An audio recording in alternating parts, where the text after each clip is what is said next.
Hello and welcome to The Watchers. My name's Terence Edwards. And I'm Rhys Jones. And here's the news.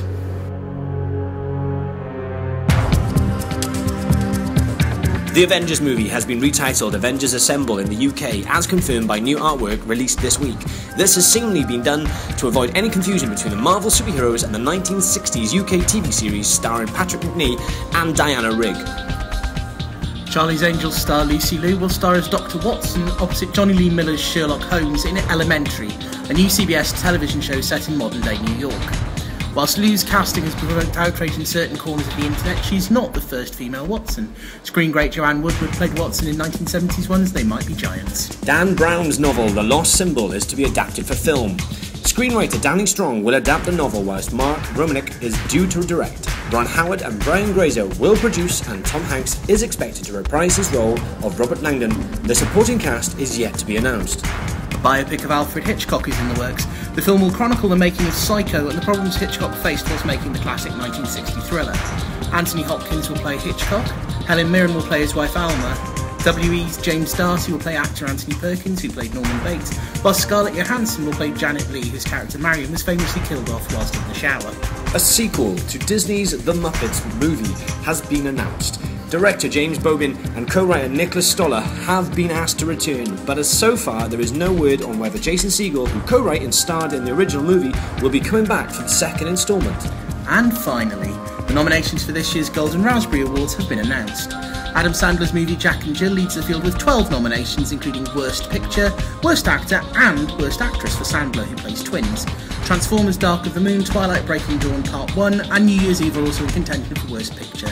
The winners will be announced on April Fool's Day.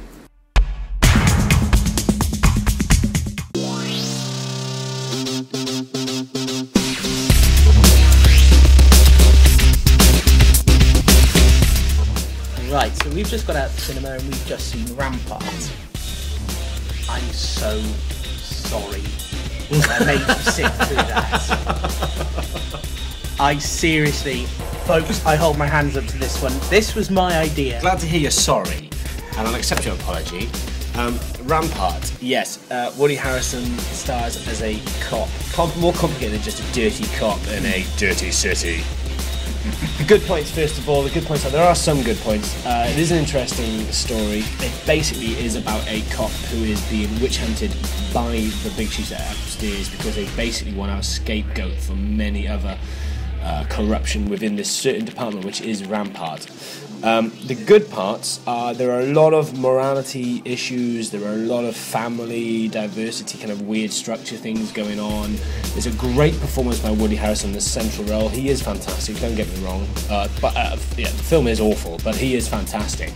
The supporting cast as well are fantastic. Within the film, it's asking questions of society. In some ways, it is being pretentious. It's being very, very filmatic pretentious in basically asking the audience to fill in the blanks and discuss after the film has taken place, which is fine in places, but at the same time, I couldn't give a crap about any of the characters involved. I felt no emotional attachment to the main character. It's just a real badly edited film. I've got to be honest, how long was the running now? About an hour and a half? Hour and a half? Hour and 40, I'd say. You could easily shave half an hour off that film if they got rid of all the messy close-up shots and the unnecessary parts of the film where basically you're just following the character in a visual way to interpret his feelings, his motives. No, you're boring me.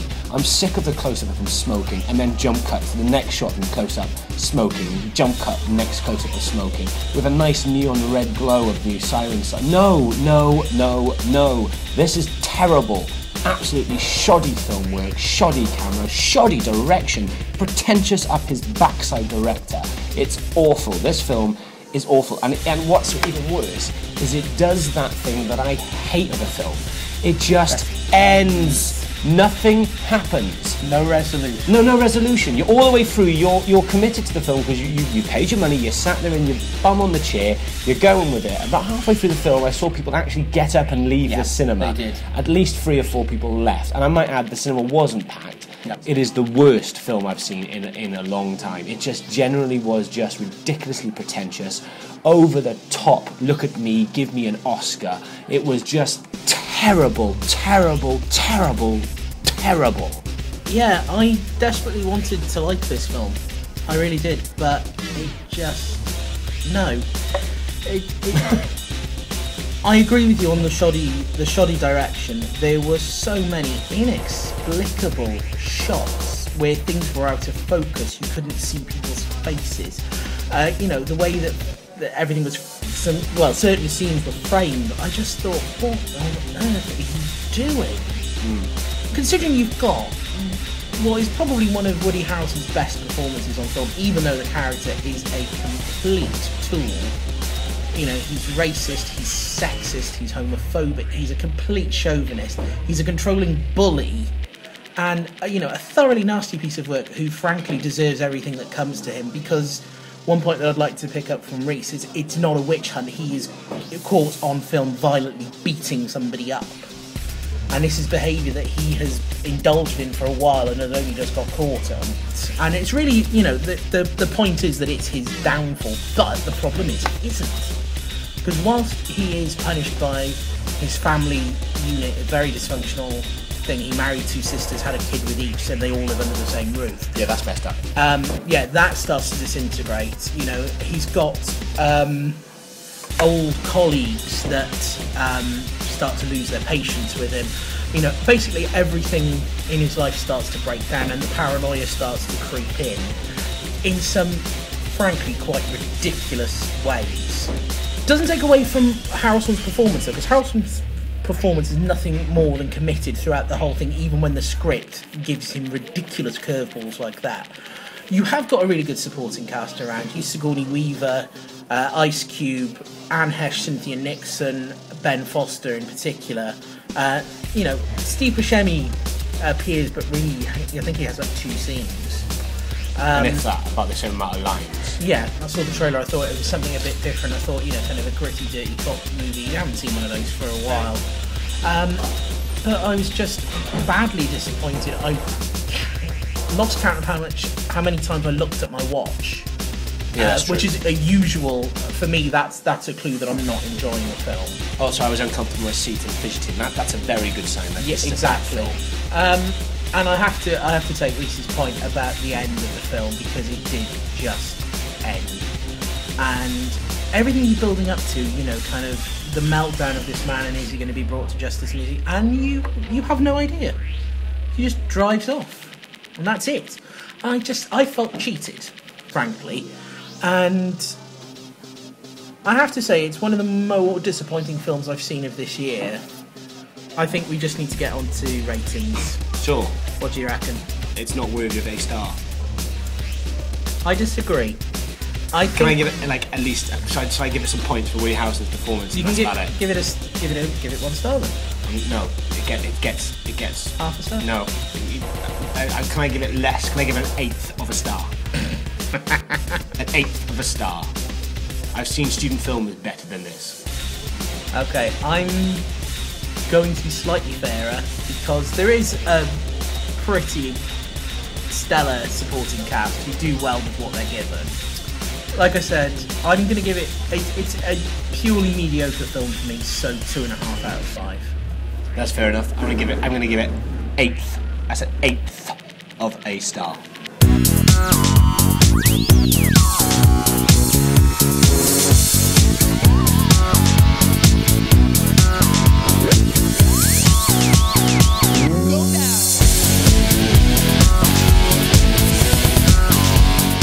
So, you went to see This Is War? I did. Before I met you, I went to watch This Is War. I wanted to watch it, and I just thought, right, I've got a chance, I'll give it a go. Right, first of all, can I say congratulations to the people behind this film, because it's not very often that in the romantic comedy stroke action vein, do you get one that is actually designed for a man. For me, the core target audience of this film is a man. Where normally you'd have a romantic comedy stroke action, this one is action stroke romantic comedy. Okay. And what is brilliant about this film is, yes, it's about two, if you don't know what it's about two CIA agents played by the amazing Chris Pine, who is a guy to watch out for. As we all know, he is the new Kirk, but the man is fantastic, and I really do hope he does Jack Ryan. And of course, Tom Hardy, who is a brilliant British actor. And in this film, he's fantastic. And Reese Witherspoon, as ever, in the female place of comedy. So basically, that's the main premise of the movie: is spy versus spy. They're best of friends, and they end up inadvertently dating the same woman. Now, that could have been convoluted in itself, but what's fantastic about this film is that they don't over-convolute it. It's nicely handled. It's very nice to handle. That's the basic plot, but what's brilliant about this film is it is charming. It's so charming for an American film. It's genuinely funny, genuinely well written, well made. The characters, there's so much characterization. Reese Witherspoon doesn't just go through the numbers like she normally does with rom-com. She's got a great relationship with a friend and sister in the same city. There's a great bits of humour there, which is the humour for the ladies in the audience. Yes, though I understand that's one of the main areas that when it was being screened for a rating, it was Chelsea Handler's the dialogue. things she said are fantastic. It was her dialogue that kind of had to be cut in order for it to get. The things she says are brilliant. Avoid some of the, to She's avoid encouraging her to sleep with both of them, and that's the only way to rate which one she likes the best. Right. Okay. What would be stereotypically a male conversation in other movies and would be frowned upon in modern society, it's the women having the conversations the men don't. The men are being the emotional ones, which is just what makes this film fantastic. And the other fantastic thing about this film is the buddy relationship between Chris Pine and Tom Hardy. In my opinion, is the best male. It's not really a bromance, but it is. But it is very much the best buddy partnership of actors I've seen since Mel Gibson and Danny Glover.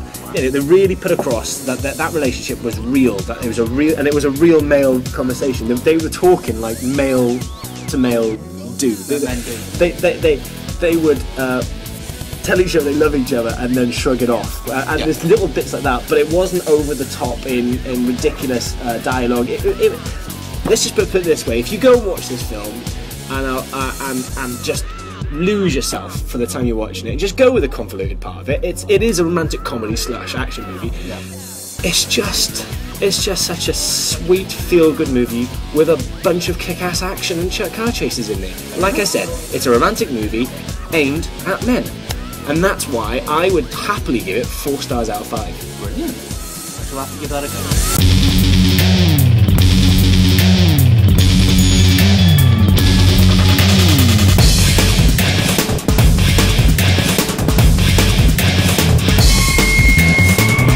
Just got out of the screening, we've just seen Safe House, so Reese, over to you.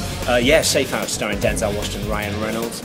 It's a very basic premise. It is basically about a CIA operative who is in the start of his career, played by Ryan Reynolds, who looks after the safe house and the guests at certain safe houses. In this occasion, the safe house is in Cape Town. And Denzel Washington is at the end of his espionage career. Rogue, good, bad, whatever. Leave that to you when you watch the film to decide. He is at the different end of his career. So you've got 2 men at the different end of their career paths, but it happens to be espionage. And of course, Denzel Washington is the guest one night, and it all goes horribly wrong when Ryan Reynolds has to look after him. I have to say, Tez, I really enjoyed it. I'm not gushing, I'm not excited about it. It was formulaic, to say the least. It was well paced, it was well written, it was well directed, well acted, poorly photographed, poorly edited. Again, I'm sick and tired of the close-ups and the mid-shots intercutting too quickly to the point where you can't see what's going on. It doesn't make the scene frantic, it just makes it frantically annoying trying to view something. And there's nothing wrong with a bloody wide shot, mid-wide shot. Open up a little bit so I can see what's going on a little bit more. That's the only gripe I can really think about the film. The storyline for me was really good. Again, though, I have to say, I did see who the bad guy was about 20 minutes into the film. Yeah, I think that's partly to do with the casting. Yes. As well, you don't cast heavyweight somebody of that calibre for the role that was originally set up for them. That was so well done, not giving anything away. Absolutely. I'm with you on it. I really enjoyed it. It was much better than some of the draft we've seen recently. Oh god, yeah. It's an old tale. They don't do anything particularly special or original with it. Action sequences, the fights, the chases and everything, all done really, really well. Very visceral, very, very gritty. Slightly uncomfortable to watch in some cases because of how real it was. Yeah, without giving it away, there is a torture scene. Yes, yeah, and that was particularly full on. Yes, exactly. Performance-wise, Denzel Washington could have phoned this in his sleep, but didn't. He plays the amoral sociopath. You know, he's always good value as Denzel. I didn't like the casting of Ryan Reynolds. Did you not? Because I thought they really bounced off each other. They bounced off each other well, but I would have preferred an actor with slightly more charisma. Tended to spend most of the film looking like he'd been slapped with a wet kipper. He did have a slightly gormless look about him, which, you know, I was kind of watching it going, oh, for goodness sake, come on.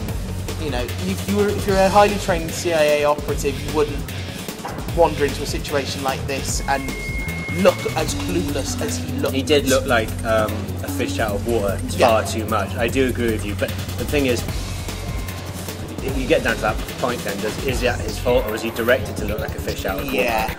You know, because he is a good leading man.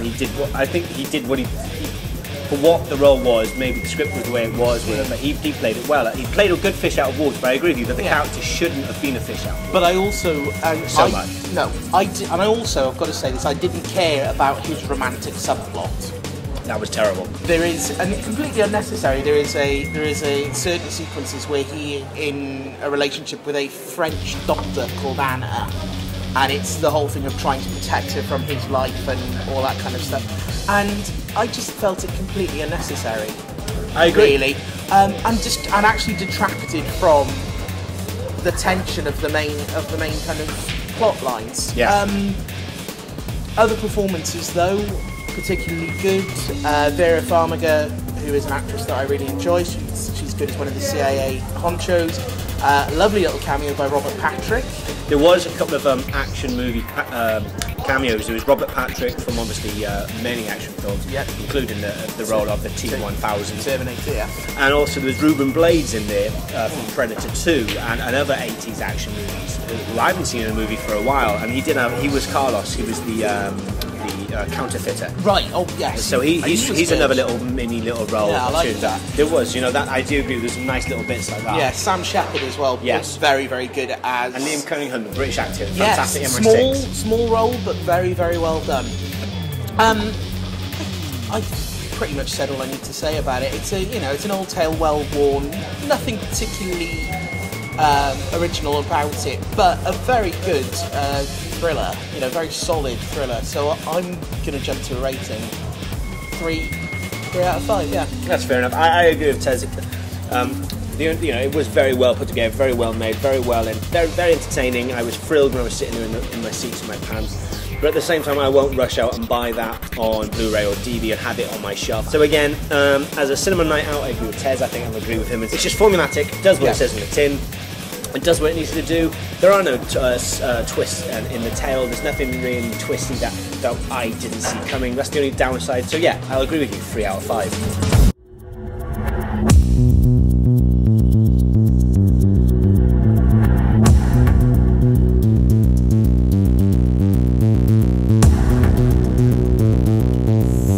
We just got out of the cinema, obviously, as this is the Watchers. So we just went and watched the mighty British cast in, sir, The Best Exotic Marigold Hotel. What an absolute gem of a film. A joy to watch. I absolutely loved it. It's quite funny, I was talking to the people I work with about going to see this film, and one of the women suggested that I perhaps wouldn't appreciate it because I don't have enough, what did she call it, life experience.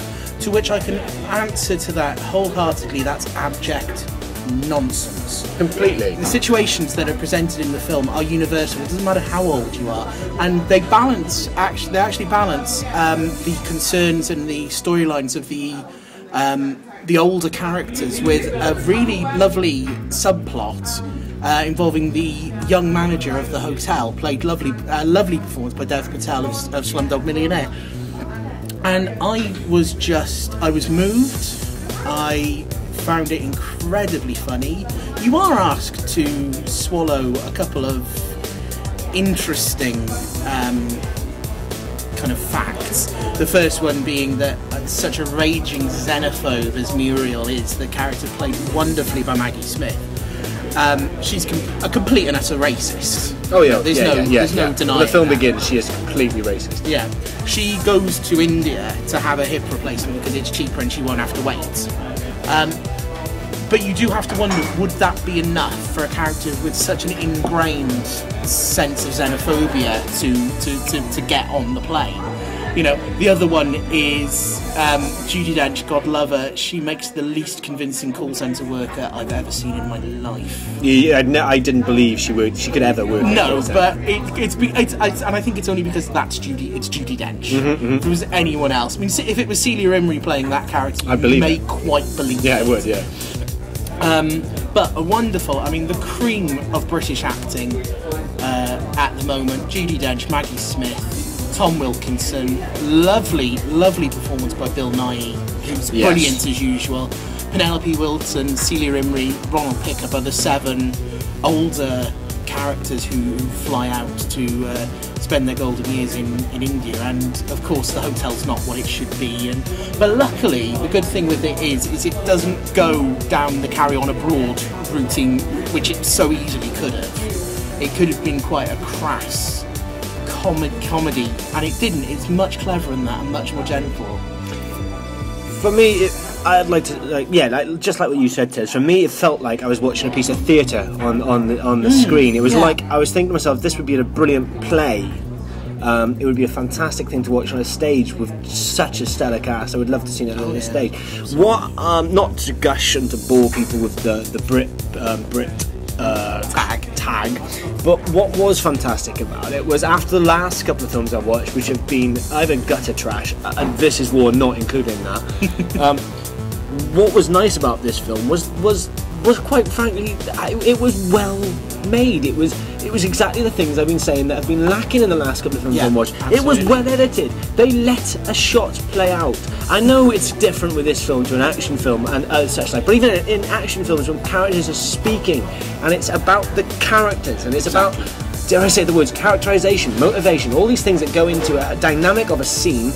They think that flipping a shot to something else dramatically quickly is going to punctuate something. It doesn't. It detracts from the performance. And what was brilliant here is, yes, it was British. It felt like a British movie. There was a British cast. And thank God that I actually got to see something well written for once, well edited, well photographed, and just, god damn, it was a good film. Absolutely. I'm ready to, I could talk about this all day. It's one of those films I really, and a lot of people would think I wouldn't have gone and watched, and I'm glad I did. Good. Yeah, it is one. I mean, I don't let the fact that it's an older cast put you off going. There is a series of adverts that the film has put in various newspapers, which are Facebook comments from people who've seen the film, and you've got people from the ages of 16 up to people in their 80s who have gone to see it and have unqualified love for this film. And don't let it put you off. You will not see a better ensemble cast at the height of their powers in a moving, funny, beautiful film. 4.5 out of 5. I'm gonna jump in there, and 4.5 out of 5 it is for me as well. It's a fantastic film. I would happily sit through it and watch it again. 4.5 out of 5. A brilliant, well-made film.